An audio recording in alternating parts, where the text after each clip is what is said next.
A magnetosfera pode ser considerada como uma região envoltária, constituindo a parte exterior da atmosfera de um astro, aonde o campo magnético controla os processos eletrodinâmicos da atmosfera ionizada e de plasmas. O plasma se distingue da atmosfera ionizada por apresentar não apenas ionização, mas algumas propriedades a mais, como o comportamento coletivo dos constituintes quando submetidos a perturbações e uma neutralidade elétrica em uma escala macroscópica. Essa região surge da incidência da radiação de uma estrela sobre a atmosfera do astro, permeada por um campo magnético. De uma forma resumida, nessa região, 3 elementos principais devem ser considerados para o entendimento dos fenômenos, de seus comportamentos e da importância deles. A existência de campos elétricos, de correntes elétricas e de campos magnéticos resultantes. A eletrodinâmica da magnetosfera afeta não somente o ambiente espacial em torno de um astro, como também sua atmosfera mais baixa e a própria superfície. Por exemplo, tempestades magnéticas podem produzir interrupções nos serviços de comunicações utilizados pelos seres humanos no cotidiano. Portanto, alguns estudos sobre o Sol, o meio interplanetário e o ambiente terrestre são atualmente de importância estratégica para o desenvolvimento e a segurança de uma civilização cada vez mais tecnologicamente dependente. A magnetosfera e o seu entorno podem ser segmentos em regiões com características físicas próprias.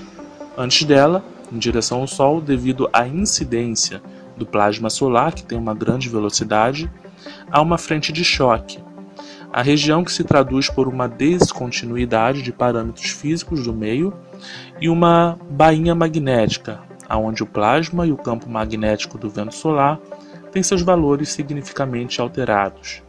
Tem-se então a magnetopausa, que é a região, a fronteira externa da magnetosfera.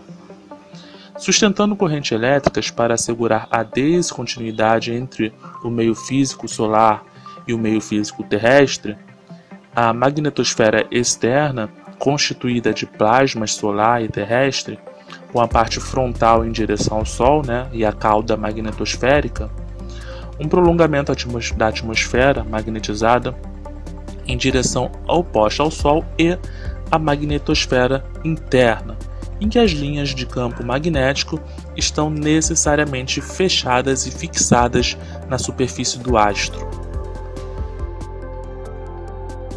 Ainda interior a essa região, em direção à superfície, existe a plasmasfera, que é a região em que o plasma terrestre mais denso corrotaciona com o planeta, e a conhecida ionosfera, que é a região fortemente ionizada.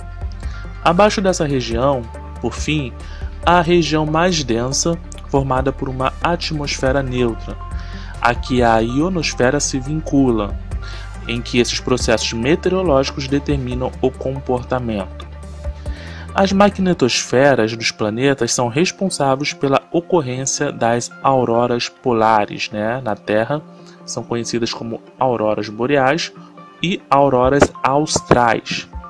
Durante muito tempo, a magnetosfera terrestre ela foi conhecida por cinturão de Van Allen, por ter sido o cientista norte-americano James Alfred Van Allen, o responsável pela sua descoberta.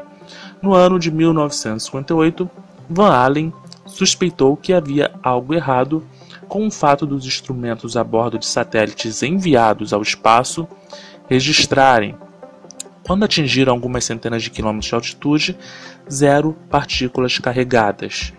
Para ele, a realidade seria outra, As partículas das altas camadas estariam tão carregadas que impediriam o correto funcionamento dos sensores.